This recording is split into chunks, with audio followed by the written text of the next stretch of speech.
Good morning. I am Cristela Bautista Gumani, BSc Social Studies 3. So for today's video, I'm going to recite the preamble and the Article 1 of the National Territory of the Philippine 1987 Constitution. So the preamble. We, the sovereign Filipino people, imploring the aid of Almighty God, in order to build a just and humanist society and establish a government that shall embody our ideals and aspirations, promote common good, conserve and develop our patrimony, and to secure to ourselves and our prosperity the blessings of independence and the democracy under the rule of law and a regime of truth, justice, freedom, love, equality, and peace, to ordain and promulgate this Constitution. So the Article 1, National Territory. The National Territory comprises of the Philippine Archipelago, with all the islands and waters embraced within, and all other territories over which Philippines has sovereignty and jurisdiction, consisting terrestrial, fluvial, and aerial domains, including territorial sea, the seabed, the subsoil, the insular shelves, and other submarine areas. The waters around, between, and connecting the islands of the archipelago, regardless of their breadth and dimension, form of part of the internal waters of the Philippines. And for my report, I'm going to discuss the Section 3 of the Article 3, so the teacher and the community.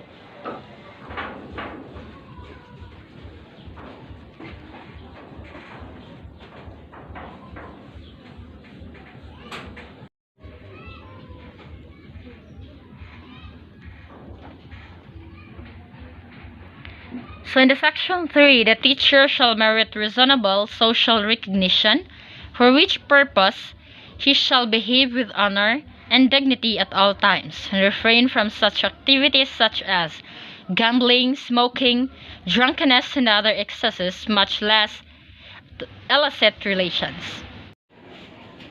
So in the Article 3 of the Section 3 in the teacher and the community, so a teacher shall merit reasonable social recognition, for which purpose he shall behave with honor and dignity at all times. So as a teacher, you must behave with honor and dignity. So how will you behave with honor and dignity at all times? So you must see to it that you are responsible with your action. You must see to it that you do what is morally good and what is morally right according to the law of teachers and the Code of Ethics for Teachers.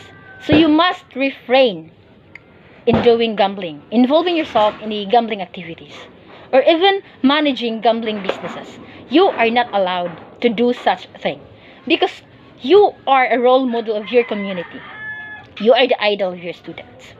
Second one, you must refrain from smoking. Even if you are a man, but still you are a teacher, you must be reasonable to it. You must see to it that you are good enough to handle your position, your profession. You must inspire students. So how can you inspire your students if they will see you smoking, if they will see you doing such gambling activities? Do you think respect is still there? So the student would never respect you. They will never respect you if they will see you gambling, smoking. So because that is not morally right for you as a teacher. So the third one is drunkenness. So as a teacher, you are not allowed. So it is not good for you to do such a drinking alcoholic beverages and going to a party, then drink alcoholic beverages. So it is not suitable for you. It is not good for you as a teacher. So at all costs, you need to be responsible for it. Because as what I've said earlier, your student will never respect you.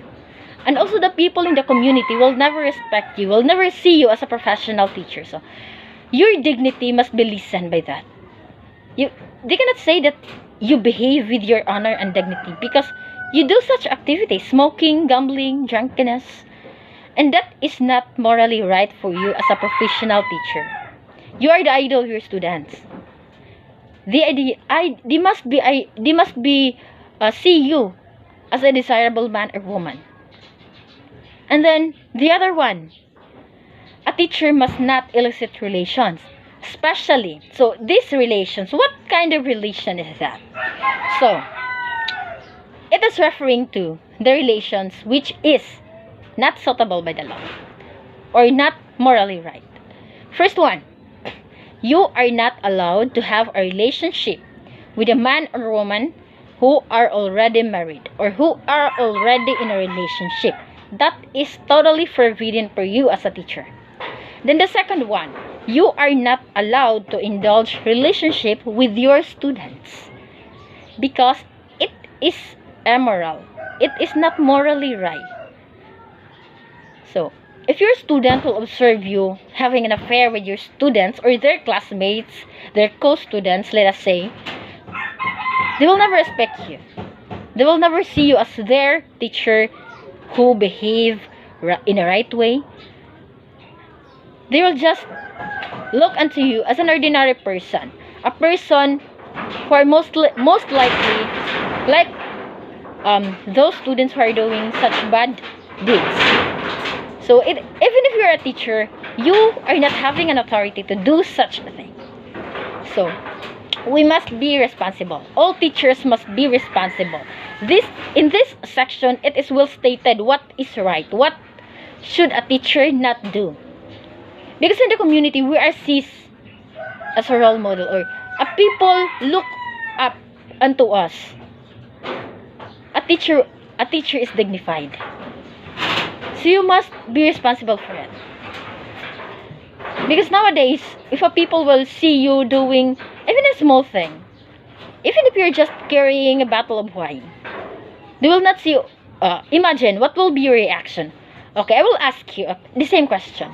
If you can see a teacher who are already drunk or who are holding a glass of wine, a glass of beer, a bottle of beer, a bottle of any alcoholic beverages, would you see him or her as a responsible teacher? Of course not. You have that in your mind. You will think dirty traits, let us say, not good ideas. You can critique. You will critique anyways. Because he or she is a teacher. She or he must not do such thing. And even if you can see or you will know that your teacher having an affair with your classmates or anybody which is a student in the same school, so you can directly say that it is not right. So the dignity of a teacher will be listened. So that is not good. So in conclusion, a teacher must be good. A teacher must act morally according to the law of ethics, according to the code of professional teachers.